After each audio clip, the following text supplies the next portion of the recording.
programa durante 5 horas. O ministro Fux realmente foi na letra da lei. Provas adulteradas, ele menciona provas adulteradas e menciona provas inventadas pela Procuradoria-Geral da República. Olá, é do Carvalho, melhor canal de corte do YouTube. Fala pessoal, se você curte o meu conteúdo, saiba que ele só continua porque tem gente que apoia. E você pode fazer o mesmo com um pouco mais de $5 por mês. Simples, entre em www.paulofigueiredoshow.com/apoie e use o cupom da descrição e tá pronto. Desde já, meu obrigado.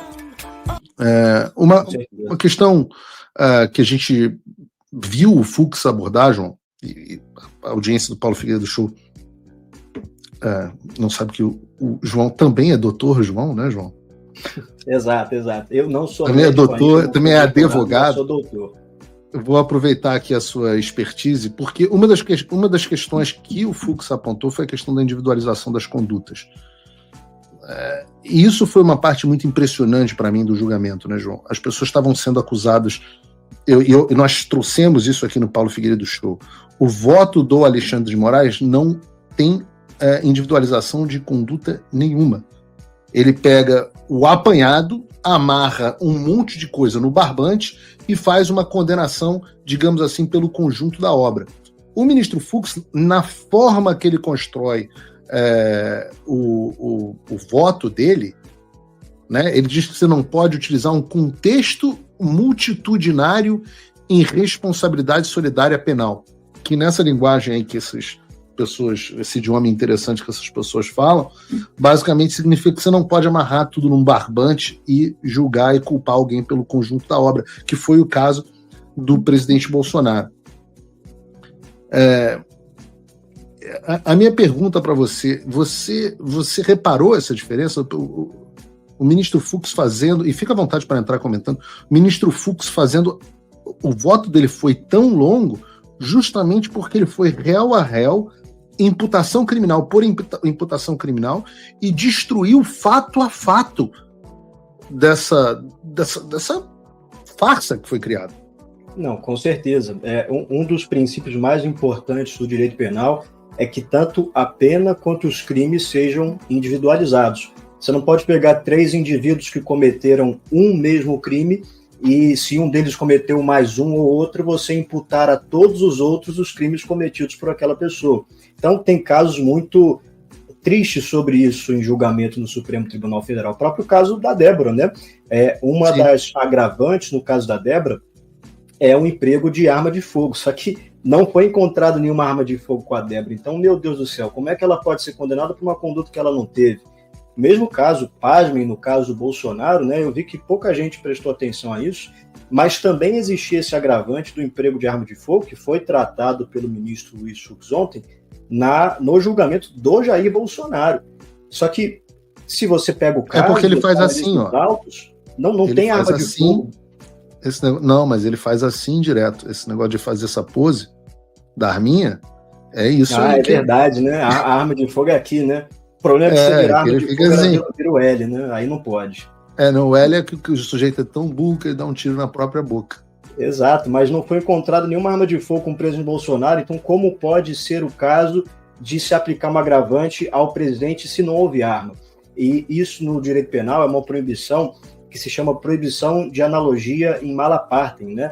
O direito penal, de maneira geral, toda a interpretação, ela se dá em favor do réu, nunca em desfavor do réu, justamente porque todo o processo penal no sistema inquisitório é pensado para ser um sistema de garantia de direitos. Você só chega à condenação quando você está além de qualquer dúvida de que aquele indivíduo cometeu um crime, de forma que você não pode fazer analogias prejudiciais ao réu se você não tiver uma prova muito contundente e muito concreta de que essas condutas de fato aconteceram. E processos penais criminais foram anulados por muito menos. Então, eu concordo com o voto do ministro Fux, não somente de absolver os réus, se não me engano, ele só não absolveu o coronel Mauro Cid, mas de absolvição dos demais réus, e também sobre a questão da competência, resta pouquíssima dúvida.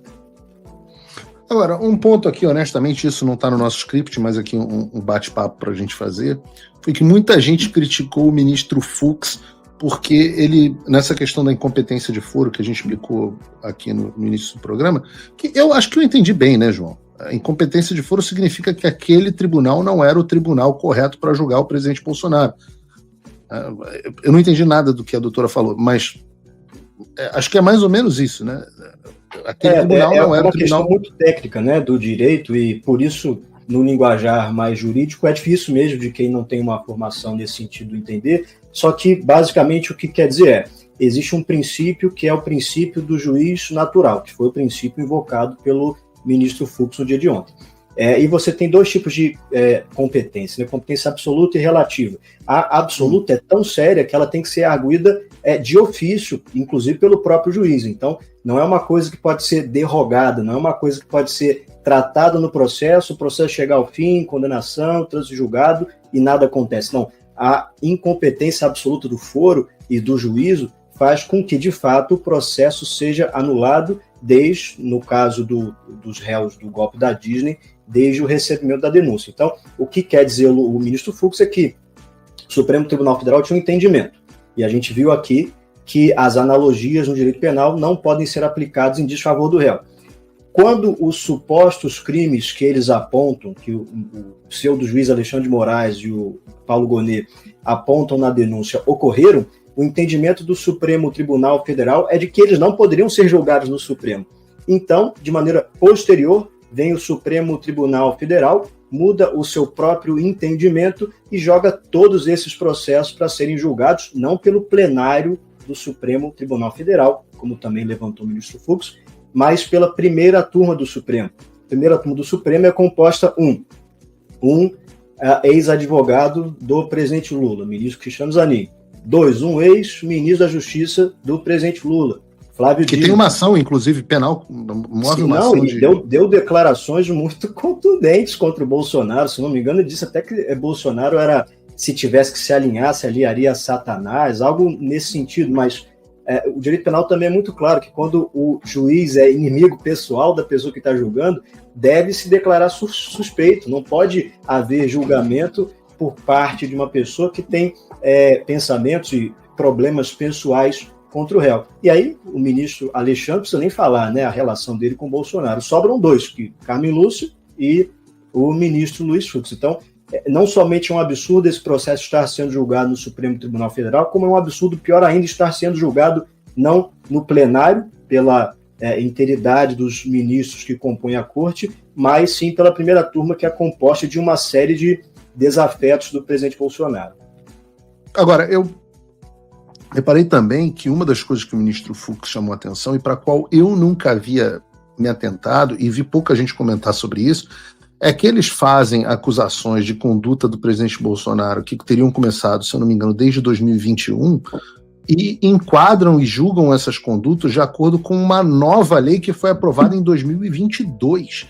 E eu falei, nunca tinha parado para pensar nisso, né? Porque a mudança da Lei de Segurança Nacional acontece em 2022, mas eles julgam as condutas do presidente Bolsonaro, de toda essa suposta organização criminosa, anteriores, em 2021. Eu nunca tinha, de novo, não sou doutor, mas eu nunca tinha visto a lei retroagir para julgar condutas anteriores. Paulo, isso é um negócio que você aprende muito tarde na faculdade de Direito. Acho que você aprende logo no segundo período, na primeira aula de Direito Penal. O princípio corolário do direito penal, não só brasileiro, mas ocidental, de forma geral, é igual nos Estados Unidos, na França, no Reino Unido, é o princípio da legalidade. O princípio da legalidade no direito penal diz que não há crime sem prévia previsão legal, ou seja, tem de haver uma lei definindo a conduta, tipificando, e não há pena sem prévia cominação legal. Ou seja, não basta que exista a lei, há de existir, ao tempo do cometimento do ato delituoso, uma pena aplicada àquela conduta.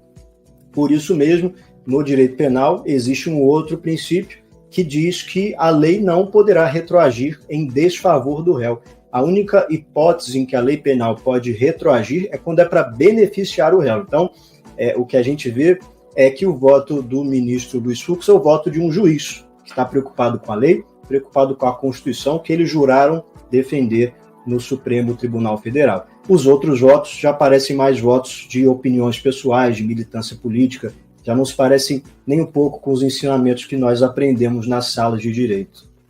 E eu achei isso muito interessante. Estava acompanhando inclusive o voto da Carmen Lúcifer agora.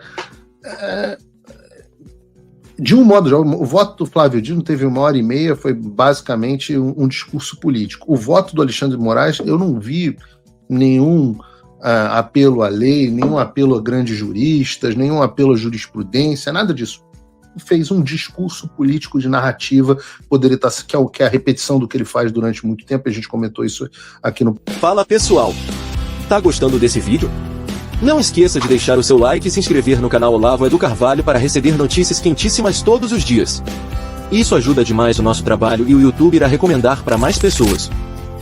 Programa durante 5 horas. O ministro Fux realmente foi na letra da lei, foi nas condutas, ele foi verificando que cada prova, inclusive provas adulteradas, ele menciona provas adulteradas e menciona provas inventadas pela Procuradoria-Geral da República. Dizendo, está dizendo aqui no inquérito policial que foram feitas tantas impressões de página, mas no final das contas, quando vai no inquérito policial, não foram feitas tantas impressões de página. Não é isso que diz o inquérito. É uma diferença muito grande entre política, e não importa o que você pensa, não importa o lado que você esteja, mas, sem dúvida nenhuma, alguém que assiste olha a diferença entre um discurso político, que é a minha esfera, né, para um voto jurídico, que é mais a sua esfera, a esfera da doutora e por aí vai. Trump voltou à presidência, e isso é um alívio, sem dúvida. Mas o que isso muda no Brasil? Nada, se ninguém fizer nada. A verdade é que a esperança não pode virar passividade. As coisas não vão se resolver sozinhas, e muito menos com textão e xingamento nas redes sociais. Não espere que alguém venha salvar o país por você. Se você não agir, ninguém vai. Eu estou fazendo a minha parte. Eu larguei tudo para me dedicar a isso. Mas sem apoio, esse trabalho simplesmente não continua. Quer saber como pode ajudar sem sair da sua rotina, sem sair da sua vida? Simples. Apoie quem está na linha de frente. Acesse www.paulofigueiredoshow.com/apoie e com apenas $5 por mês você mantém esse trabalho vivo. Se você puder mais, considere a possibilidade de se tornar meu patrono Gold e tenha acesso ao meu grupo privado no WhatsApp, onde você participa das discussões que guiam o conteúdo e muito mais. A diferença entre quem só assiste e quem faz parte da mudança é a atitude. Obrigada por assistir o vídeo até o final. Se você já chegou até aqui, confere se já está inscrito no canal e se já deixou aquele like generoso.